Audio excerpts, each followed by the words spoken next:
First of all, thank you for the invitation. Actually, I didn't make a speech or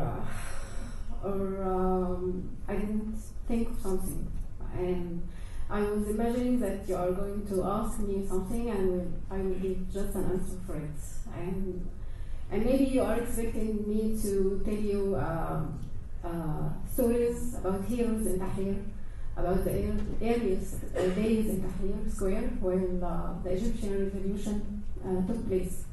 But actually, it will be about me because I'm coming from a small village away from Cairo, about 80 kilometers, and I'm working in Cairo since 2003. I have to make this trip every day, but recently, 2 years ago, I stopped making this trip because I needed to settle in Cairo due to traffic and tough life. I can't make it.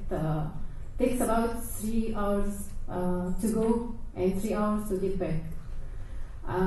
So maybe I spent around 25% in my life in transportation. And when I think of this, I see how tough life I have.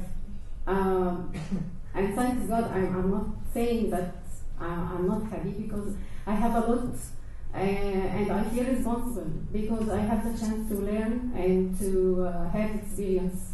And I feel responsible about my neighbors and the poor people in my village because I need to convey what I learned and what I experience to them every day. In the earliest days of revolution, I was at home because my mom is living there alone and I had to take care of her, and she prevented me to go down to Tahrir. She was scared and she didn't believe what is going on. She didn't even believe that the Egyptian Rus are making change, and they are facing the policemen and the SCAF in that power and this spirit. And she didn't even imagine what was behind this, why they are doing this. We are, the eldest people don't get used to change easily and don't accept it. They have been more than 60 years in the same system, and they are not open like us to see what's going around them. And I think this was the bliss of our generation, because we were more open and we were more strong to accept the change, and we have open eyes more to engage with other cultures and accept the differences between each other. I was very, very, very depressed because I wasn't there in Tahrir, and I was nervous.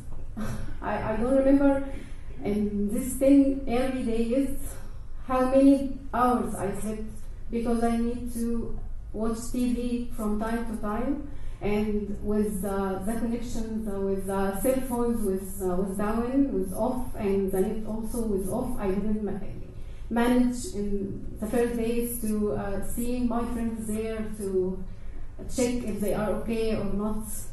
And this was like prison for me. Even I'm in a safe place. But I felt the spirit of Tahrir. This was very, very touching for me, because it was easy to convey the spirit of Tahrir. And I guess this was behind the success of revolution in its first stage, because the spirit we were very united, and the aim or the goal of the revolution that we don't want this regime again, and we need to change, and we don't need Mubarak or any generation of his family. I guess this was behind that we believed in change, and we left Tahrir Square after 18 days only, because we trusted after 18 days that we are having, we won already, and we succeeded to change the regime. And with time, people turned back to their homes and started to back to their own life with the spirit that we are going to working hard for more change.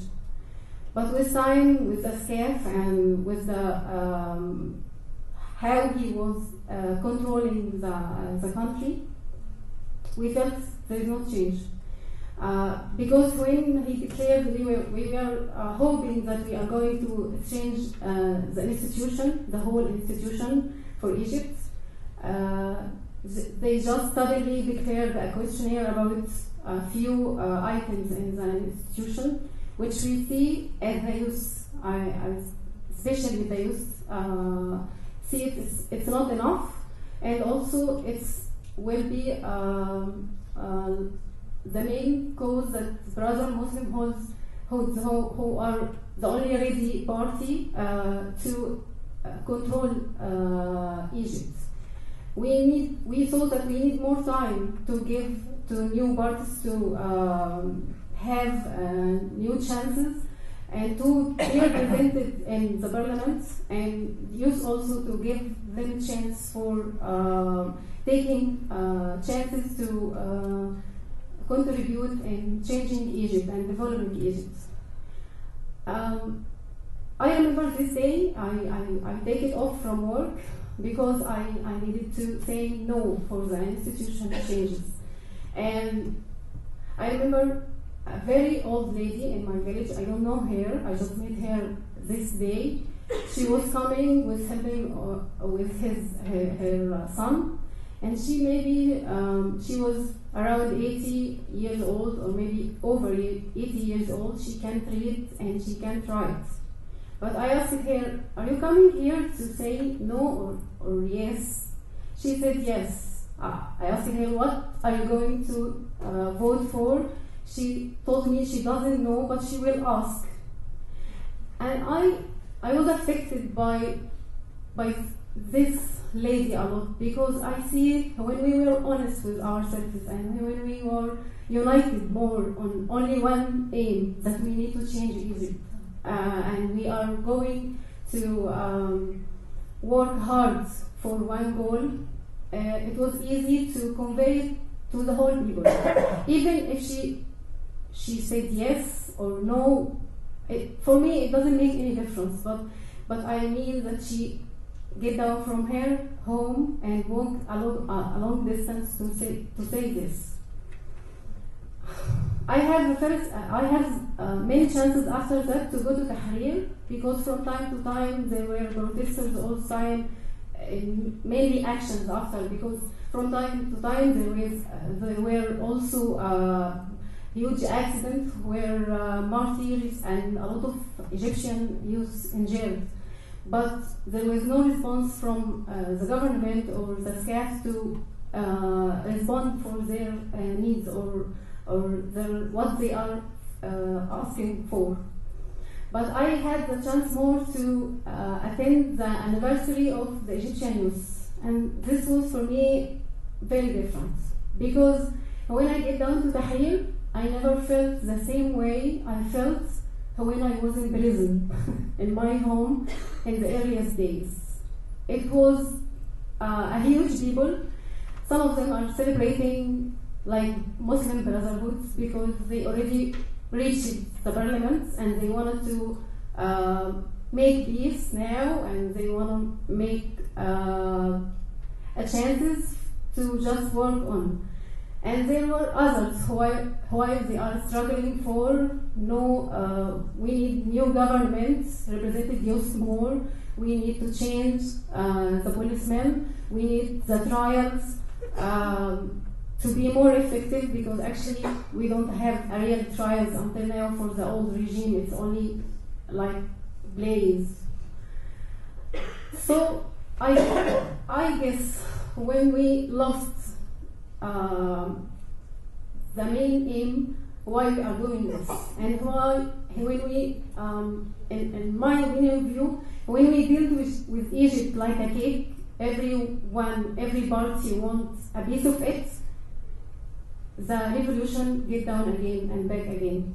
While we see Egypt like as youth, we are working hard, we see it like a tree. We need to take care of it, because this tree will take care of all of us. this is how we are going to live.